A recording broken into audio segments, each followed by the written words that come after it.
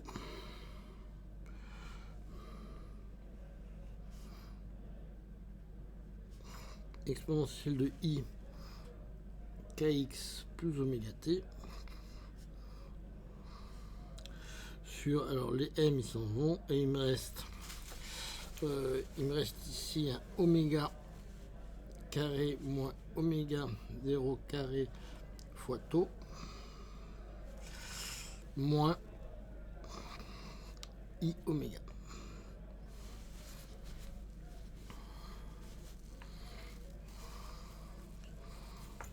Voilà, donc ça c'est ce qu'on obtient pour J, pour R, pardon.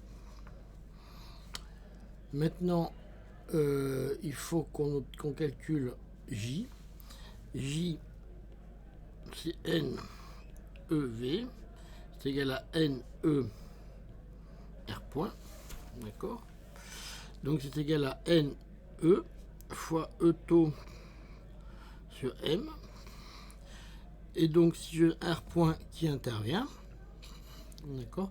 Alors ici j'ai des moins qui vont traîner parce que j'ai un signe moins qui est là, donc j'ai un moins ici. Ici j'ai aussi un moins. Et j'ai ici un moins. Ok. Je vais vous les remettre tous à l'endroit. Moins NEV moins NER point est égal à moins NE fois E taux sur M. Et il faut que je dérive maintenant R par rapport au temps. Ça me fait E0. Ça me fait E0 fois I oméga exponentielle de I kx plus oméga t sur oméga carré moins oméga 0 carré moins I oméga. Si je continue un tout petit peu ce petit calcul, j'obtiens moins n au carré taux sur m, donc ça vous connaissez déjà ce que c'est. Puis ici, si je passe le oméga en dessus, donc j'ai un oméga qui est là, et ensuite le i je le passe en dessous, d'accord, je multiplie par i et je défends par i, donc j'ai un moins qui va apparaître ici. Ici j'ai un oméga carré moins oméga 0 carré, et donc j'ai un i qui arrive ici, et puis j'ai un plus oméga qui apparaît là, et j'ai un E0 qui est là, d'accord. Et puis j'ai un taux qui traîne ici, j'ai un taux qui est là. D'accord, et ça je peux l'écrire simplement N E carré taux sur M, facteur de oméga sur oméga plus I taux, facteur de oméga carré moins oméga 0 carré. Voilà. Alors ce que je reconnais ici, c'est effectivement un sigma de oméga, avec ici un sigma 0. J'ai oublié mon E0 là.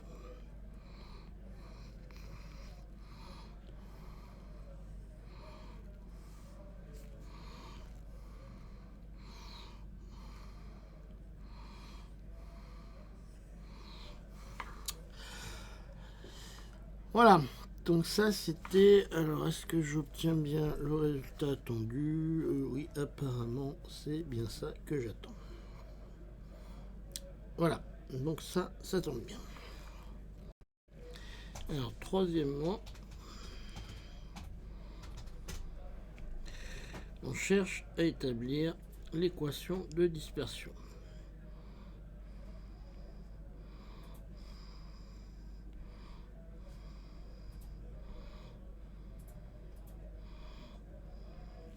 Alors pour ça en fait on va faire, on va secouer un peu des trucs d'analyse vectorielle.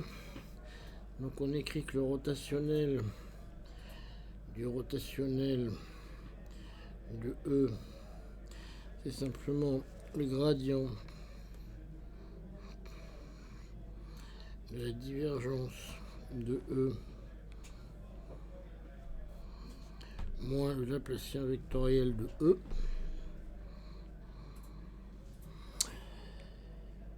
La divergence de E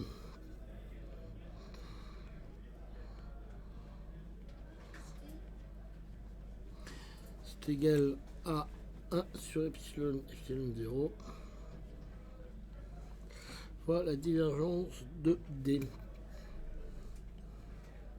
Donc D étant le vecteur déplacement. Et divergence de D, c'est simplement 1 sur epsilon 0 sur les rho libres, donc les charges libres. D'accord? D'où gradient de div de E.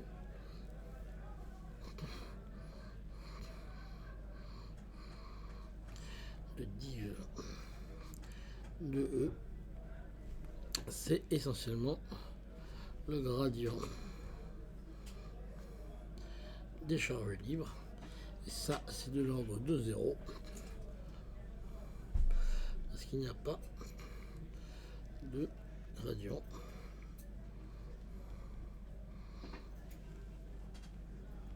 de charge libre.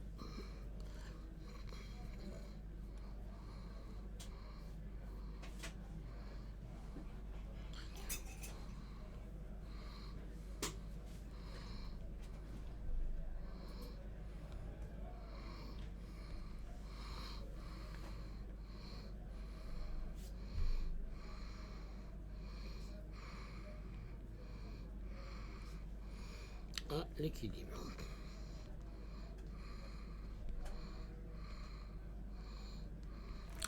Voilà. Donc finalement, le rotationnel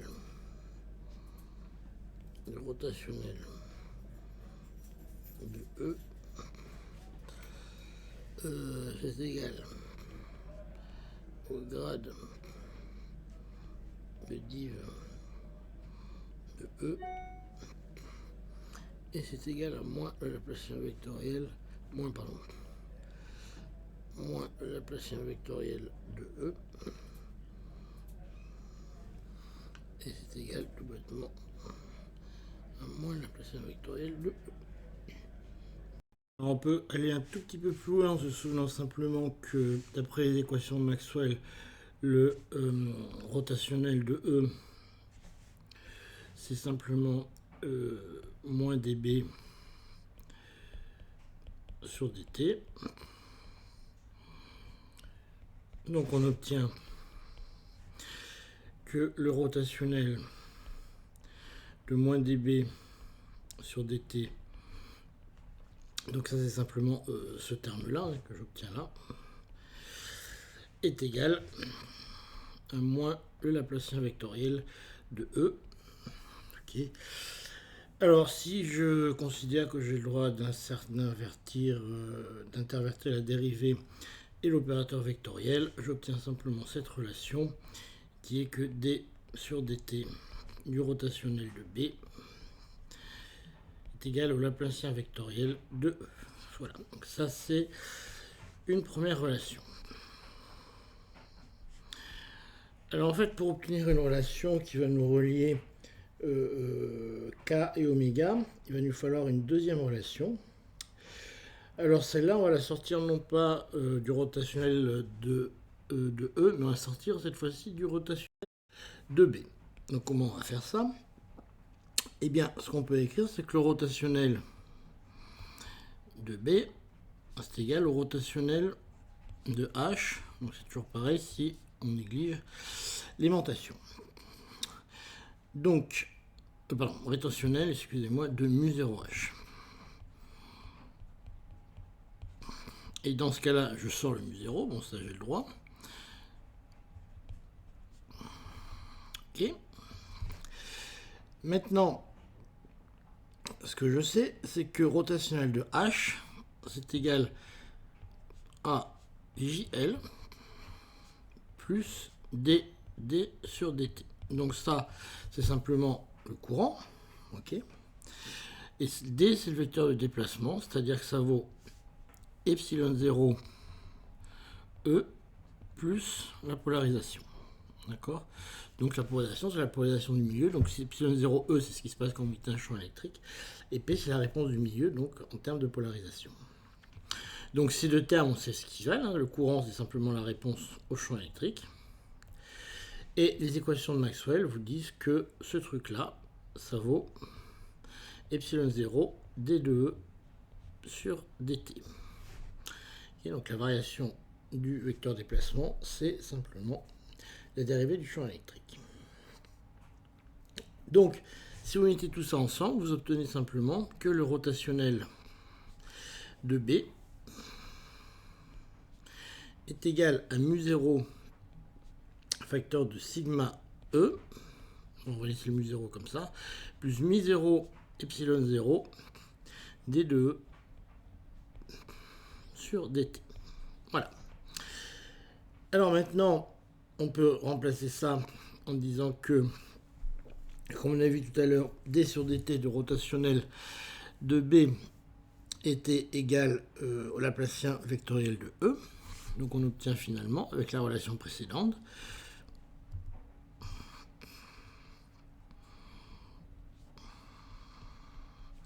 comme d sur dt de rotationnel de B est égal à Laplacien vectoriel de E, on obtient la relation suivante. On obtient que Laplacien vectoriel de E est égal à 1 sur C2 lié par sigma sur epsilon 0 d2e sur dt plus d2 de E sur dt2. Ok.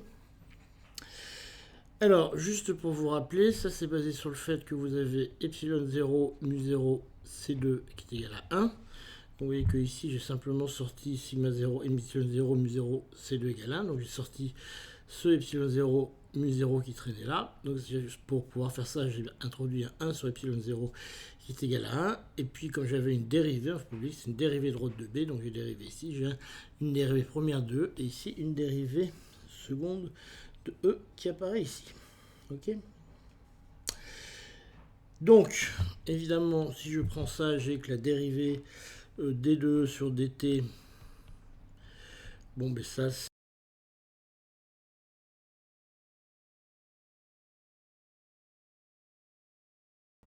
c'est égal à i oméga fois E. Ok. Et puis d2 sur dt2 c'est égal à i oméga au carré fois E. D'accord. Et ça, i oméga au carré, c'est moins oméga carré fois E. Nous sommes tous d'accord.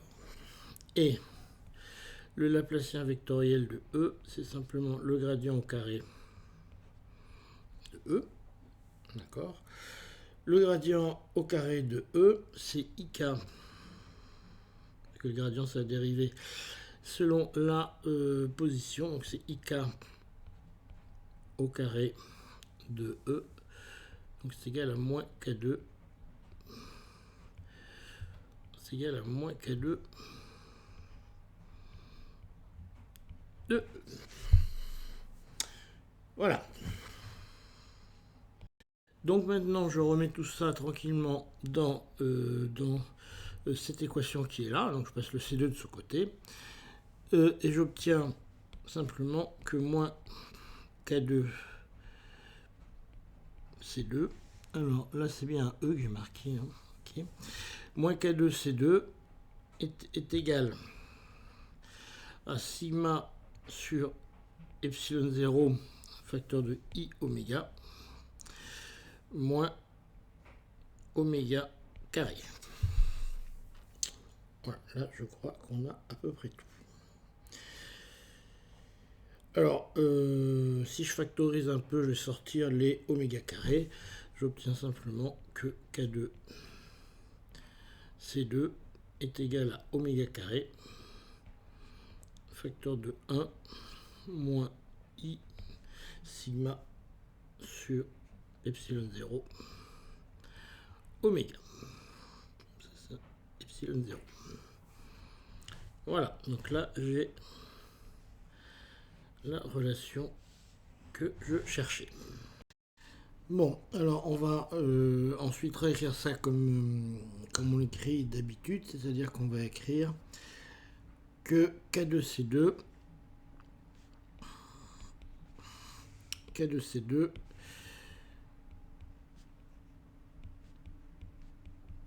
est égal à oméga carré facteur de epsilon de oméga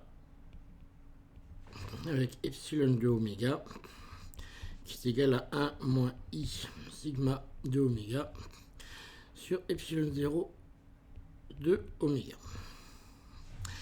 Alors maintenant on a vu avant ce que valait sigma de oméga, donc on peut remplacer dans notre formule, et à ce moment-là c'était en I sur sigma 0 oméga, donc celui-là on va.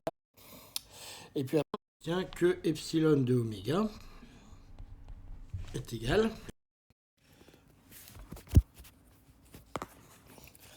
à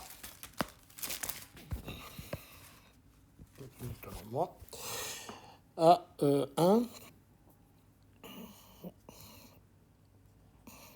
1 moins, alors j'avais un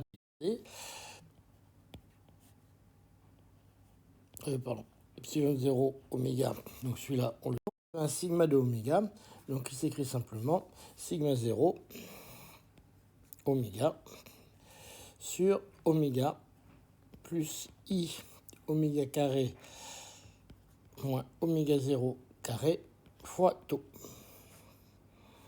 Voilà, donc ça c'est ce qu'on a pour oméga. Donc maintenant ce qu'on va simplement écrire, c'est qu'on va chercher le module de cette chose-là.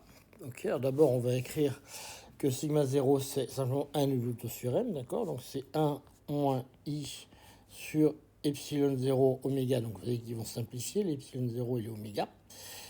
Donc ça nous fait ici qu'il reste qu'un epsilon 0, et puis ici il nous reste un n e de tau sur m fois 1 sur oméga plus I oméga carré moins oméga 0 carré fois tau. Okay, donc ça, je vais simplement remplacer ici sigma 0 par cette définition n de tau sur m. Ok. Donc maintenant, ce que je vais faire, c'est que je vais simplement... alors, ce que je peux faire, c'est passer le i de haut en bas. Donc, ça multiplié par i en haut, donc ça va me donner un i carré, ça fait un moins qui va me donner un plus ici.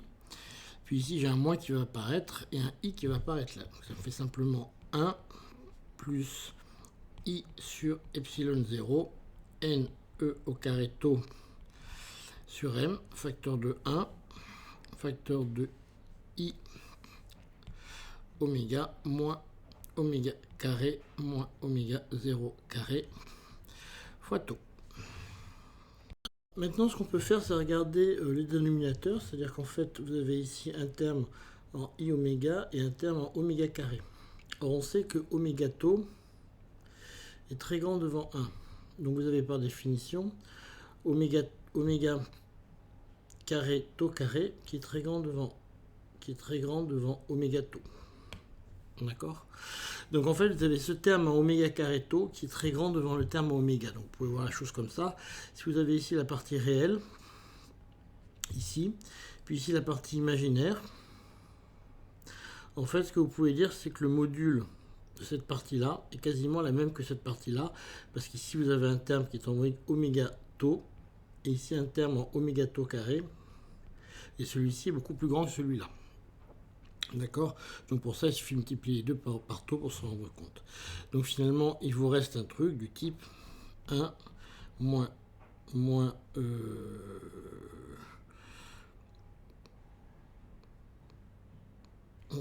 pourquoi je m'aperçois que j'aurais pas dû avoir un ici, puisque j'ai enlevé normalement lui. Donc là, il n'y a pas de i. C'est 1 moins 1. 1 moins 1 sur epsilon 0. NE2 taux sur M. Il vous reste simplement ici un terme qui va être 1 sur oméga 0 carré moins oméga carré fois taux. Ok. Bon, donc ça c'est bien. Et vous pouvez simplement écrire ici, donc évidemment les taux vont se simplifier. Ok. Le truc qui vous intéresse, c'est-à-dire que ce terme-là, donc NE2 sur epsilon 0 M, vous avez ici la fréquence plasma qui apparaît. Et vous retrouvez finalement avec epsilon de oméga qui est égal à 1 moins oméga P sur oméga 0 carré moins oméga carré. Ça, c'est ce qu'on vous demandait donc pour le epsilon effectif. Voilà. Donc si on fait ce petit calcul, on s'aperçoit que vaut le epsilon, et bien il vaut la chose suivante. Si on trace en fonction de R, il vaut ça.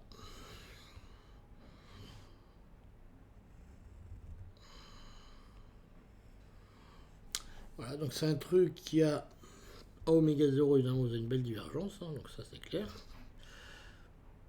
À oméga 0, ça va diverger. À l'infini, on peut regarder vers quoi ça craint. Quand ça tend vers l'infini, vous avez un 1 moins ce truc-là tend vers 0, donc vous tendez évidemment vers 1. D'accord. Donc oméga 0, ça tend vers l'infini, de ce côté, ça tend vers là. Ça, il n'y a pas de problème. Puis si vous regardez ce que ça vaut pour... alors là, vous avez epsilon de oméga, évidemment. Puis là aussi, vous avez oméga. Et ça tend ici vers oméga 0 carré plus oméga p carré.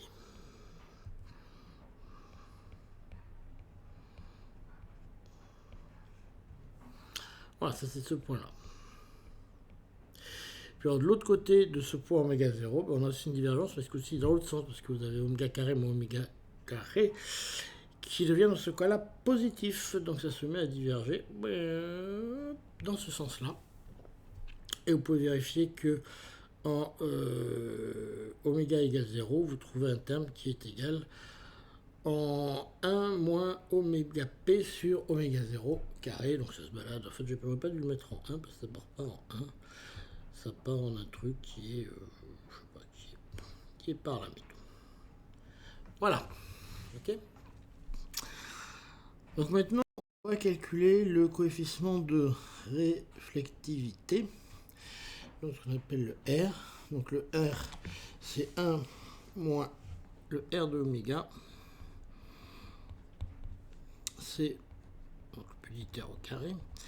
C'est 1 moins racine de epsilon sur 1 plus racine de epsilon.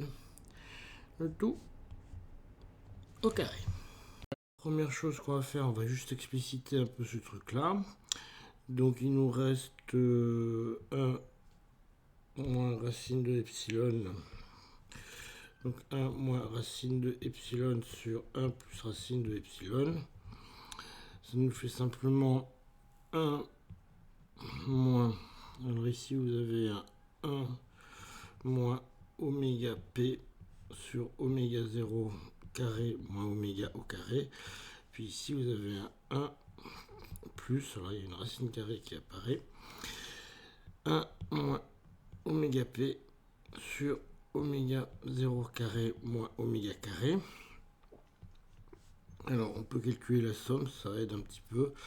Donc ça vous fait ici un terme qui vaut 1 moins, alors vous avez un oméga 0 carré moins oméga carré moins oméga p carré sur oméga 0 carré moins oméga carré, avec la racine carrée qui vient là. Et puis ici vous avez 1 plus la même chose, c'est-à-dire oméga 0 carré moins oméga carré moins oméga p carré, là j'oublie le carré, sur oméga 0 carré moins oméga carré. Et enfin, on peut simplement le factoriser. Donc ça vous fait, donc si on refait la somme, vous trouvez que ça vaut simplement oméga 0 carré moins oméga carré. Donc je fais la somme tout bêtement. Moins oméga 0 carré moins oméga carré moins oméga p carré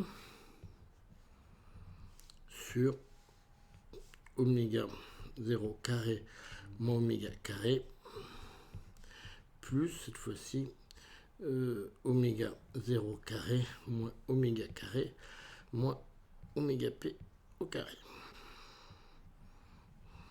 Voilà.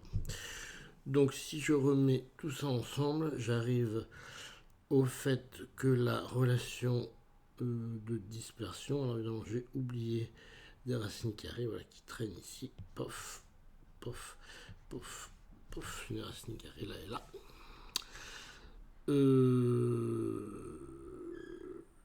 Donc j'arrive au fait que ma coefficient de réflexion, ma réflexivité, elle s'écrit simplement hop, oméga 0 carré moins oméga carré avec une racine carrée moins oméga 0 carré moins oméga carré moins oméga p carré, une racine carrée, et puis ici j'ai oméga 0 carré moins oméga carré avec une racine carrée plus, donc là j'ai bien un moins, et là j'ai un plus oméga 0 carré moins oméga carré moins oméga p carré, hop, le tout au carré. Et donc ça c'était la relation qui vous demandez pour R de oméga. Alors maintenant il y a deux trucs qu'on peut tracer assez facilement. Donc si vous regardez un petit peu le module de cette chose là, vous avez des points qui sont évidents. Donc les deux points qui sont évidents, donc le premier, si vous regardez ce point là, vous avez un point qui est évident, c'est pour oméga est égal à oméga 0, vous avez R de oméga qui est égal à 1. Ça c'est évident. Puis le deuxième point que vous avez qui est aussi évident, c'est pour oméga est égal à oméga 0 carré moins oméga p carré, enfin oméga carré qui est égal à ça. Donc ça veut dire oméga égale racine de oméga 0 carré moins oméga p carré. Vous avez aussi R de oméga est égal à 1. D'accord, puisque vous voyez qu'à ce moment-là, alors dans les deux cas c'est facile à voir, hein. Pour oméga est égal à oméga 0, ce terme-là s'en va, et il vous reste finalement le rapport de ces deux quantités qui sont égales. Hein. Donc vous trouvez ça sur ça, ça fait 1. Puis inversement, quand vous avez oméga qui est égal à ça, ces deux quantités s'en vont, d'accord, elles font 0, et il vous reste le rapport de deux quantités qui sont égales, et donc ça sur ça, ça fait bien 1. Donc une fois c'est celui-là qui s'annule, une fois c'est celui-là qui s'annule, et il vous reste deux grandeurs qui sont égales. Alors, entre les deux, c'est un petit peu plus subtil à comprendre. Il faut voir que pour oméga qui ont pris entre oméga 0 et puis cette valeur là, c'est-à-dire oméga 0 carré moins oméga p carré,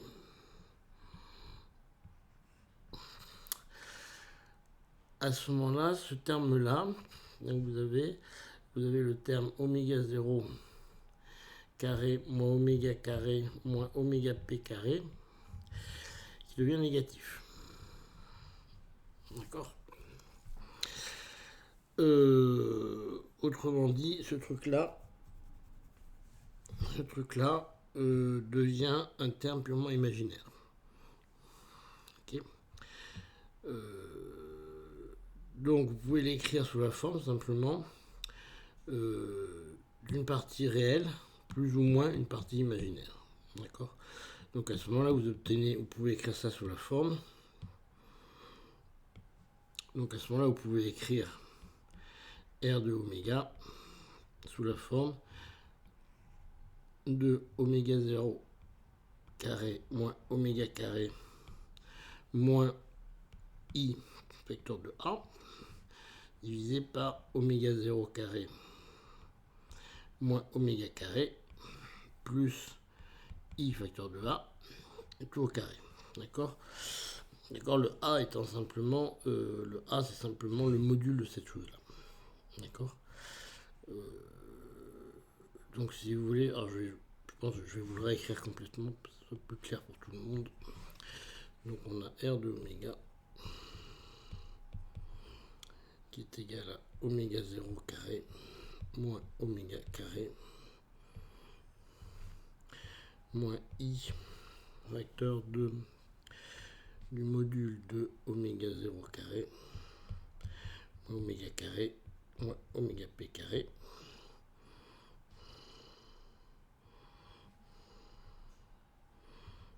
c'est un module divisé par oméga 0 carré moins oméga carré plus I fois à nouveau le module de oméga 0 carré moins oméga carré moins oméga p carré.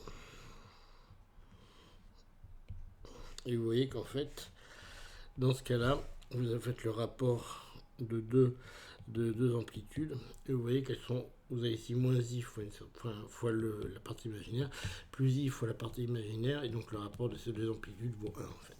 D'accord. Vous avez une fois la phase qui va se promener vers le haut,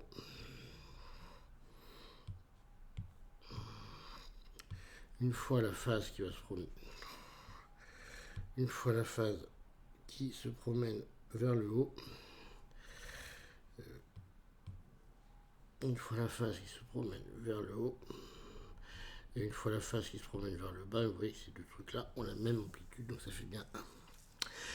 Donc finalement, si on trace tout ce bazar, ça nous fait quoi? Ça nous fait que si on part ici, comme ça, en fonction de oméga, on a deux points particuliers. Alors en oméga égale 0, ça nous fait essentiellement, vous voyez, oméga égale 0, ça nous fait racine de oméga 0, donc ça nous fait oméga 0 moins oméga 0 moins oméga p carré sur un truc qui va être, je sais pas quel trou de zeta, mais ce qui est important, c'est qu'en oméga 0 ici, ça fait 1, et ici en oméga 0 carré moins oméga p carré, ça fait aussi 1.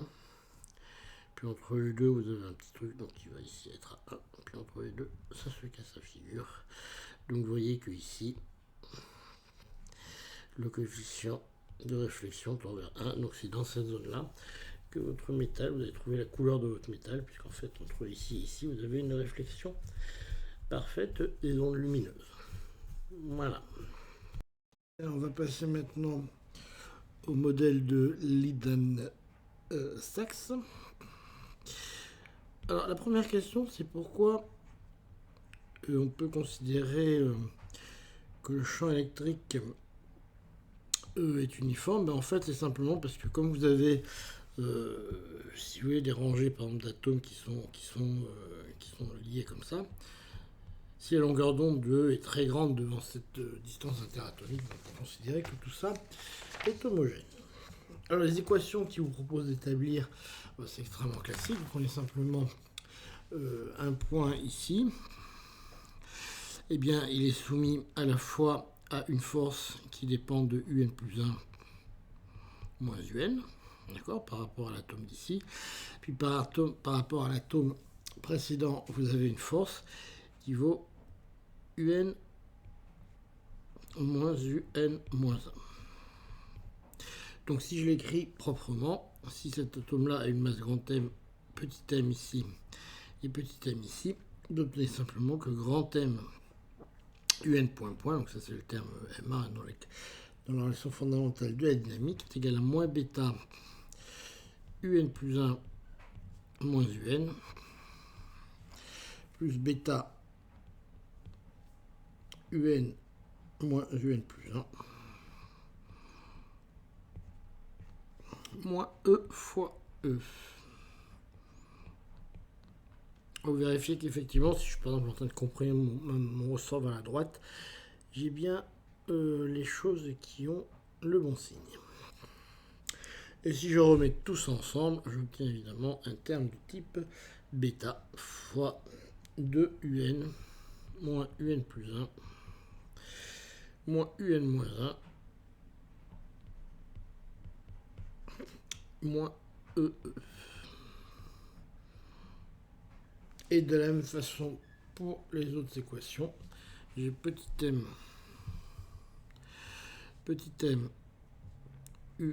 un e plus 1, que c'est la plus 1 qui a une masse petit m, qui est égale à bêta de un plus 1 plus 1 moins un moins 2. Okay. Donc tout est décalé d'un cran. Plus EE. Je crois qu'ils ont une charge opposée. Alors on pose maintenant UN est égal à A cosinus oméga T. Et UN plus 1 est égal à B cosinus oméga T. Et j'obtiens alors la chose suivante quand je remplace, qui est seulement que M. Donc je remplace par exemple dans cette formule-là. Et j'obtiens grand M facteur de moins oméga carré A est égal à bêta fois 2A moins B moins EE. Donc autrement dit, j'ai M moins M oméga carré A qui est égal à 2 bêta facteur de A moins B moins E fois grand E. Voilà, ça c'est pour la première équation. Et pour la deuxième équation, j'obtiendrai de la même façon moins M petit oméga carré fois B est égal à 2 bêta facteur de B moins A E plus E fois E. Voilà, donc là j'ai mis deux équations. Donc, qu'est-ce que je peux faire ensuite? Ensuite, ce que j'ai fait, c'est que j'ai fait simplement la somme de mes deux équations. D'accord, la somme de... Donc là, je suis allé un tout petit peu plus loin dans cette équation-là. La première équation, donc je suis... je suis allé un tout petit peu plus loin dans ces équations-là. J'ai tiré simplement A. D'accord. Et j'en ai tiré que A était égal à moins 2 bêta sur M oméga 2 facteur de A moins B plus E sur grand M oméga 2 fois le champ électrique. Et pareil pour la deuxième, je vais simplement réécrire de la façon suivante. Grand B est égal à 2 bêta sur M oméga au carré facteur de B moins 1 cette fois-ci plus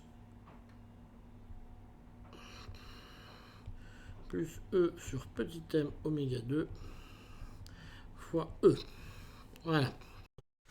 Qui nous vient d'ici. Donc ici on a B moins A sur petit m, sur grand M, pardon, ça c'est le premier terme avec le moins.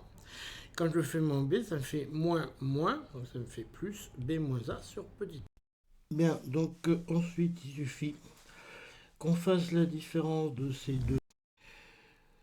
Donc quand vous faites la différence simplement ici A moins B sur grand M, c'est un deuxième terme qui va être donc vous avez un moins B moins A, ce qui vous fait un plus A moins A moins B sur grand M. Donc en soustrayant les deux membres, on obtient A moins 2 bêta sur A moins B sur grand M moins plus on obtient que A moins B est égal à carré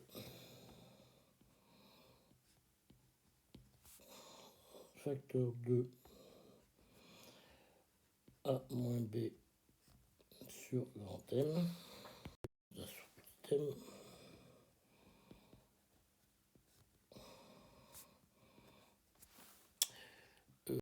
E grand E sur oméga carré, facteur de 1 sur grand M, plus 1 sur petit m.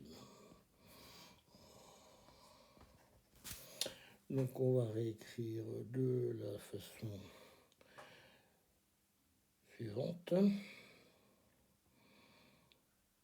Et on faut encore accès à moins b. Alors si on factorise un peu les termes, on obtient que A moins B est égal à 2 bêta sur oméga carré fois A moins B facteur de 1 sur grand M moins plus 1 sur petit m. Et puis il nous reste plus E grand E sur oméga carré facteur de 1 grand M plus 1 sur petit m. Alors on définit une masse réduite. 1 sur petit m étoile est égal à 1 sur grand M plus 1 sur petit m. Et on obtient finalement, alors si vous le faites passer de l'autre côté, que A moins B facteur de 1 moins 2 bêta sur oméga carré facteur de 1 sur m star est égal à E grand E sur oméga carré facteur de 1 sur m star. Donc on va juste finir un peu ce truc là et vous obtenez que A moins B, juste sommer la fraction, ça vous fait m star oméga carré moins 2 bêta qui est égal à E grand E sur oméga carré fois 1 sur m star. Ok. Donc on voit qu'à ce moment-là, les m star oméga carré peuvent se simplifier en cela et cela. On obtient simplement que A moins B est égal à E sur m star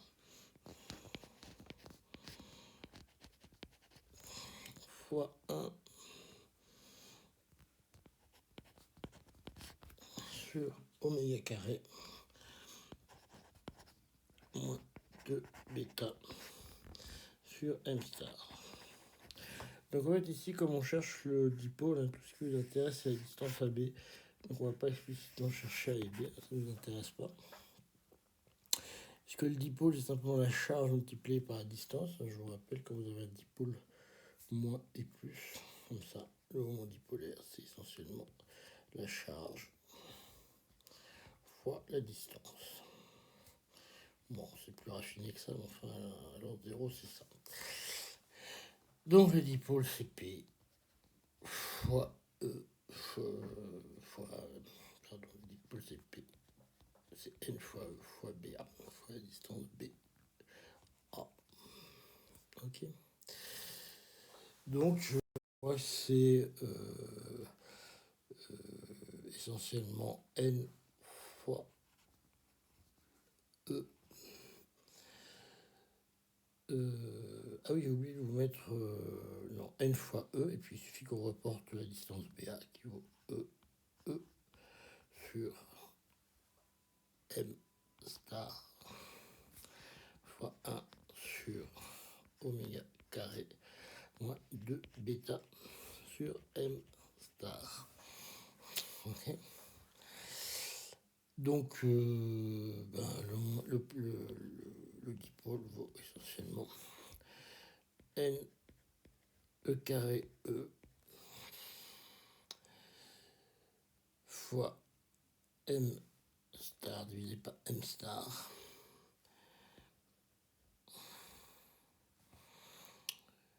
fois oméga carré moins 2 bêta sur M star. Voilà, que vaut le dipôle. Ouais, on peut le réécrire un peu différemment, c'est ce qu'il vous propose dans l'exercice. On vous propose de le réécrire sous la forme suivante, c'est-à-dire on vous demande d'écrire ça sous la forme simplement définie de fréquence. P est égal à n e carré fois le champ sur m star fois oméga carré moins oméga t carré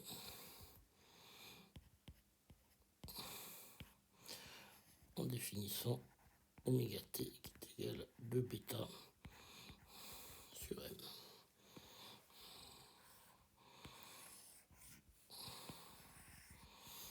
Voilà, de toute façon. Alors maintenant, ce qu'on va faire, c'est qu'on va relier ça au vecteur déplacement.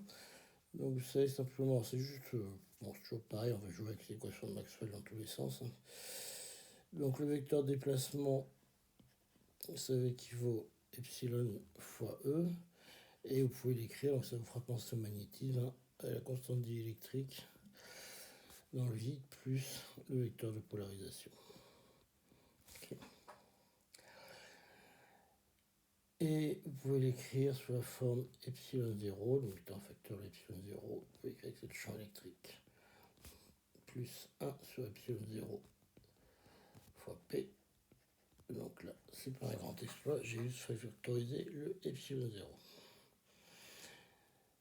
Et ça, par rapport à ce qu'on a calculé juste avant, vous pouvez écrire P en fonction de E, et vous factorisez le E, et vous obtenez 1 plus N E au carré sur epsilon 0 M star, d'accord, donc là c'est simplement le epsilon 0 qui vient du fait que quand on a factorisé le epsilon 0 que j'ai oublié de marquer devant, eh bien vous avez un epsilon 0 qui doit sortir dans le terme de polarisation. Et puis il vous reste ici un terme en 1 sur oméga carré moins oméga t carré fois E.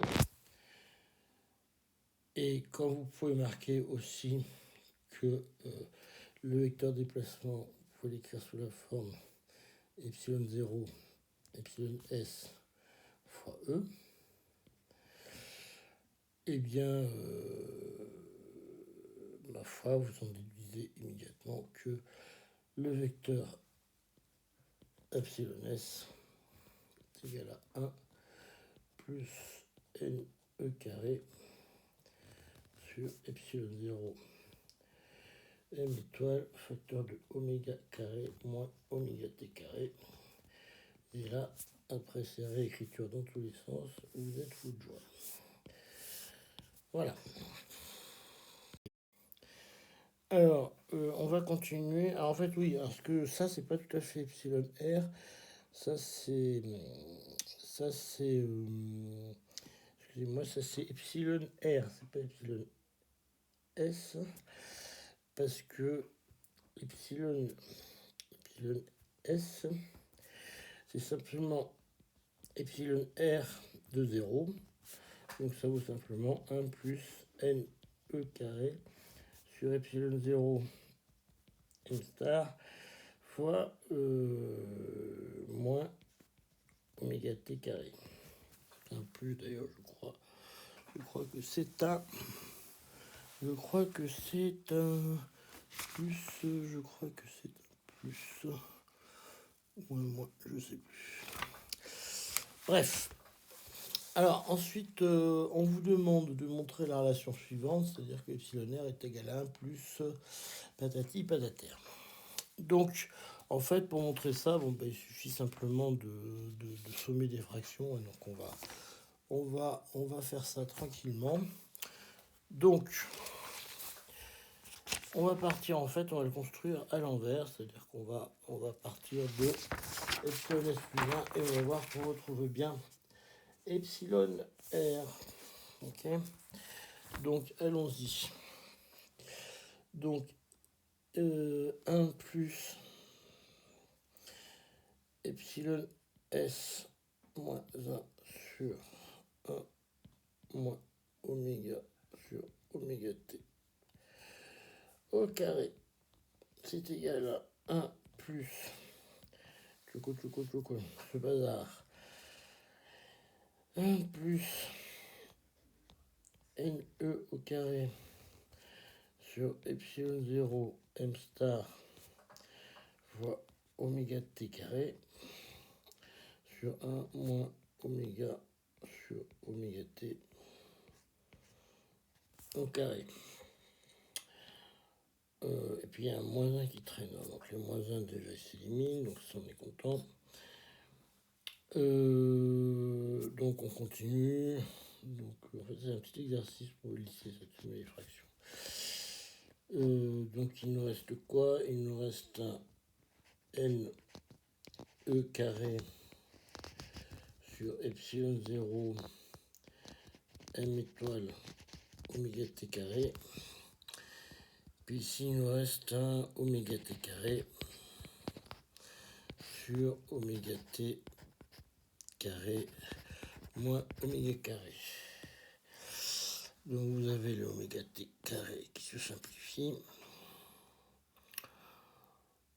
Et puis il vous reste ce qui va bien, égal à 1 plus NE carré sur epsilon 0 M étoile facteur de oméga t carré moins oméga carré.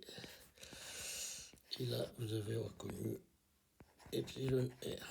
Voilà. Donc là, vous êtes content, vous avez fait plein de sommes de fractions.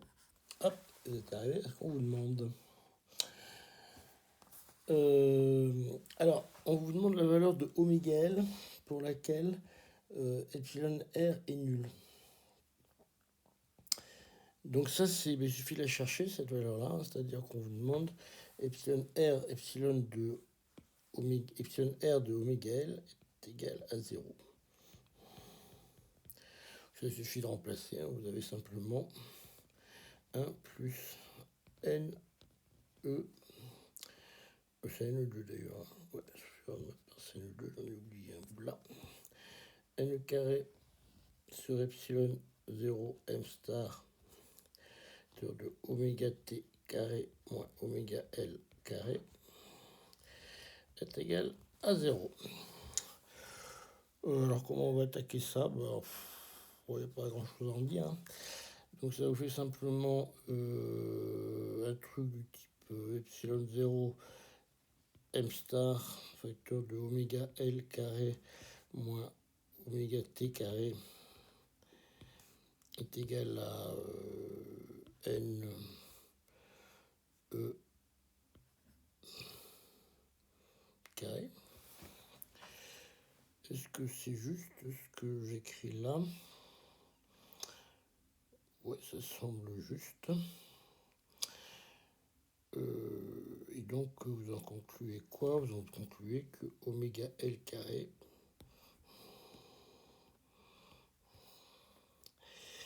est égal à oméga t carré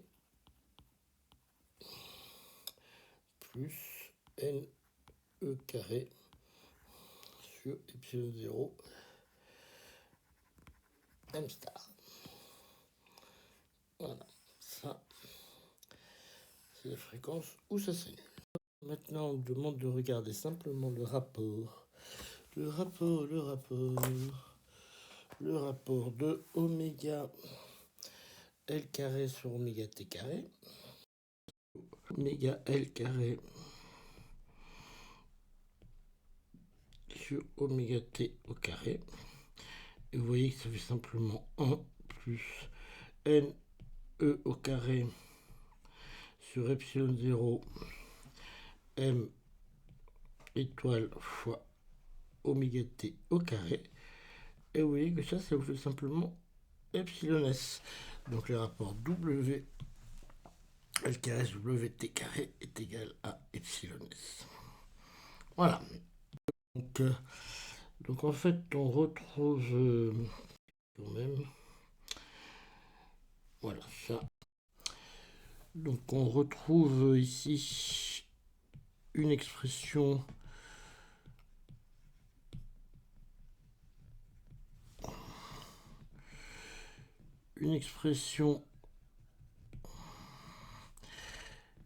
qui est similaire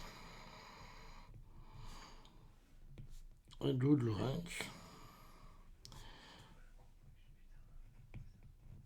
Ce qui entraîne qu'on a le même genre de comportement, c'est-à-dire que si on regarde la réflexion,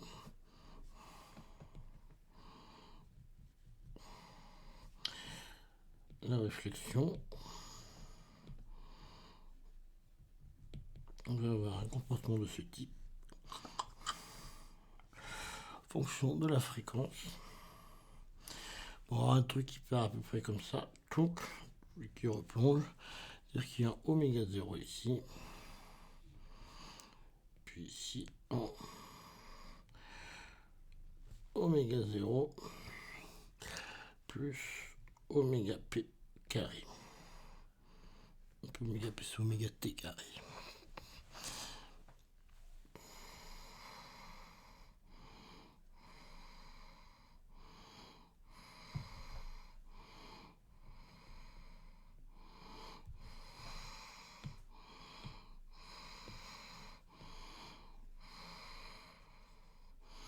Oméga 0 carré plus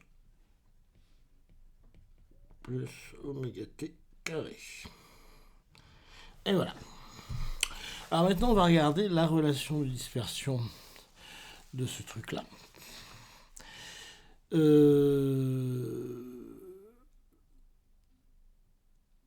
Donc pour regarder la relation de dispersion, eh bien on va repartir comme on avait fait dans les exercices précédents.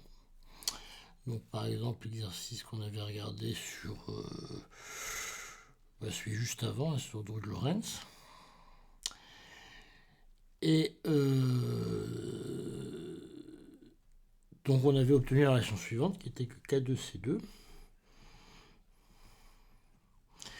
est égal à oméga carré à epsilon de oméga. Bon. Alors, si on reprend maintenant la forme de epsilon de oméga, la forme de oméga carré, donc je vous rappelle que epsilon de oméga, on l'avait trouvé, donc epsilon de oméga,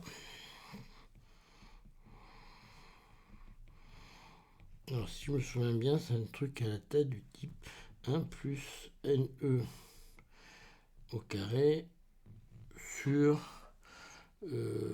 epsilon 0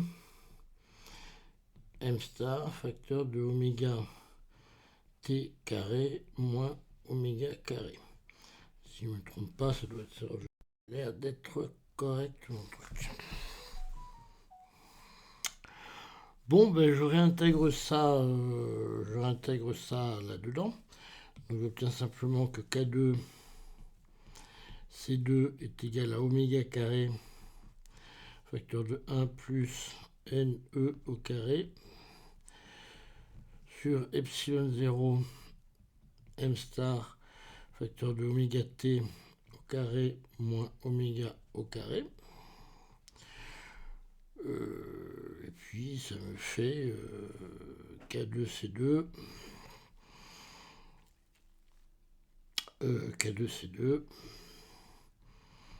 est égal à oméga carré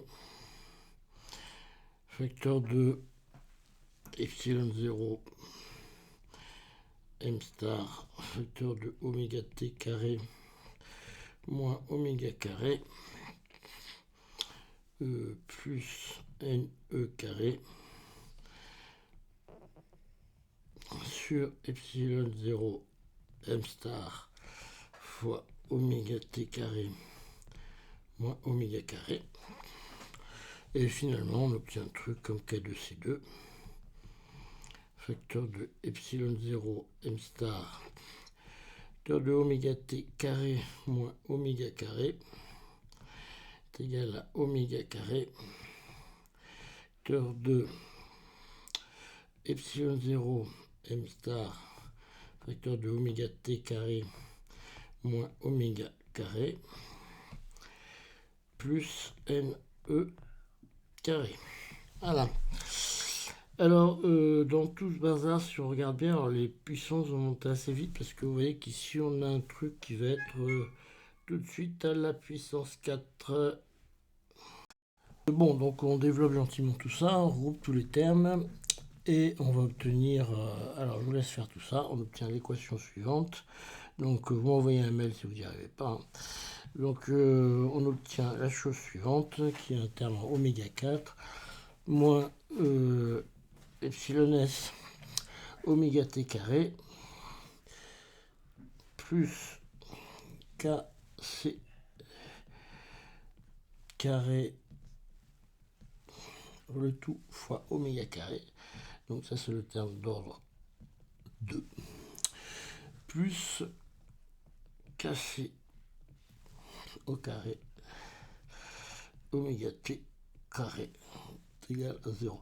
Alors là où ça se passe pas trop bien, pas trop mal, c'est que vous voyez comme on a des termes que en ordre 4 et 2, vous pouvez pour le résoudre, vous posez simplement ici grand W est égal à oméga 2 et vous retrouvez avec un truc du second degré qui est parfaitement horrible mais qui se résout relativement bien.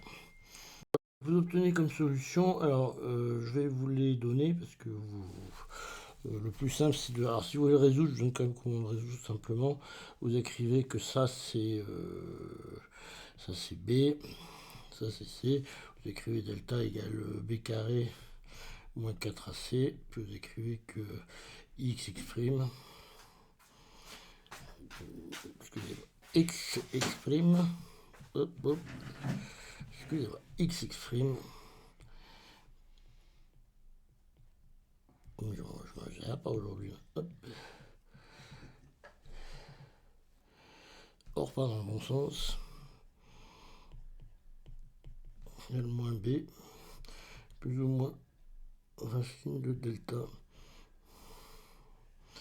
sur 2. Et puis, et après, vous aurez X. Pardon. Vous aurez oméga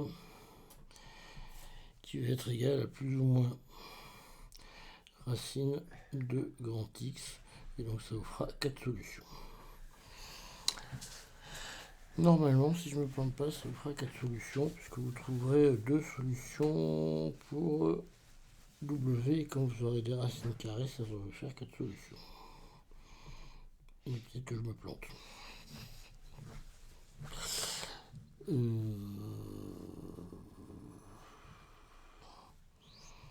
Oui, je crois que je me plante.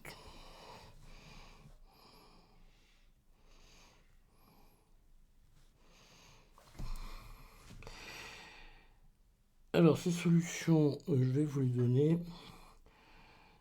Alors, vous les cherchez chez vous, c'est un petit jeu amusant, ça prend 5 minutes, mais elles sont complètement barbares, elles n'ont pas grand-chose d'intéressant. C'est juste pour s'amuser si on voit 5 minutes un soir. Mais vous attendez pas quelque chose de passionnant. Alors, elles s'écrivent comme ça. Hop. Si vous avez un petit frère qu'au lycée, vous pouvez proposer ça aussi. Donc, plus ou moins au carré est égal à epsilon 0. Donc, plus ou moins, c'est le racine. Epsilon s oméga t carré plus kc au carré. Donc ça, c'est le terme moins b, hein, forcément, qui apparaît là. Alors, plus ou moins, ben, c'est la racine de delta qui fait plus ou moins. Puis vous allez retrouver à nouveau epsilon s oméga t carré, parce que c'est un b, plus kc carré. Hop, le tout au carré. Moins 4ac. 4, donc le arrive au 1, oméga t carré, et puis le c qui est là, au carré. Et puis le tout, il y a une racine carrée, puisque c'est POC. Et le 2a, en fait, on le diviser par 2, on a multiplié par 2 ici. Donc vous avez vos 2 racines. Et alors si on regarde ce que ça fait sur un dessin, en fait, cette histoire-là, vous pouvez le tracer hein, sur un Maple ou je sais pas quoi. Sauf que vous avez des choses un peu subtiles, parce que ces 2 racines ne se comportent pas tout à fait pareil. Alors, en fait, c'est ça qui est intéressant. C'est que, contrairement à ce qu'on peut croire, enfin, si on est naïvement, si vous regardez votre dessin, ce qui va se passer, c'est que donc là je trace le... Qu'est-ce que je fais comme bêtise? Je trace l'axe oméga. Hop. et l'axe K. Bon, ici je trace les deux racines en fait. Il y en a une qui va tendre vers oméga t et une qui va tendre vers, qui part de oméga L. Il y en a une qui va tendre comme ça, alors elle va tendre vers, bon, je sais plus quoi, comment on fait le développement limité. Il y en a une qui tend vers oméga t. Mais vous voyez, il y a une zone du graphe, en fait, ce qui est intéressant, c'est que vous avez une zone du graphe où vous n'avez rien. En fait, ces valeurs-là, vous les atteindrez jamais. C'est ce qu'on appelle une bande interdite. Donc en fait, c'est une des façons, enfin c'est la première façon, si vous voulez, de générer dans un solide des bandes interdites, c'est-à-dire des endroits où, du fait que vous ayez couplé comme ça des ressorts avec l'onde électromagnétique, vous allez générer des énergies qui sont interdites. Donc vous n'aurez jamais d'absorption dans cette énergie-là, y compris entre oméga t et oméga L, donc en fait entre l'énergie de votre ressort et l'énergie de votre onde. Donc c'est cette énergie-là, alors c'est pas évident quand on voit la formule, hein, c'est même pas évident du tout, enfin, sauf si vous êtes très doué, mais moi en voyant la formule ça me paraît pas évident du tout, donc il faut le tracer, et quand vous le tracez vous apercevez que toute cette région-là, c'est une région interdite et vous n'avez aucune solution de votre équation là-dedans. Alors, ce qui est un peu, ça serait dommage, ça serait bien que ça soit plus intuitif. Donc peut-être des façons de le voir, mais je vois pas de façon de le voir dans le 300. Mais c'est une façon de générer des bandes interdites. Et donc là-dedans, vous avez en fait, vous avez pas d'absorption du tout de l'onde électromagnétique. Voilà, donc ça c'est la relation Lindan-Sachs-Taylor. Alors c'est un peu pénible parce que c'est un truc qui a beaucoup de calculs. Donc des fois on s'y perd un peu. Et donc ce qu'on va faire en TD, là pour la dernière fois, parce qu'on a le dernier TD, c'est le truc sur les placements de surface. Donc on va voir comment une onde se met à courir à la surface d'un métal. Voilà, voilà, comme on va pas le faire en TD, je conseille de bien le revoir. Si vous avez des soucis, vous venez me voir ou m'envoyer un TD, un mail ou passer un coup de fil. Voilà. Hop.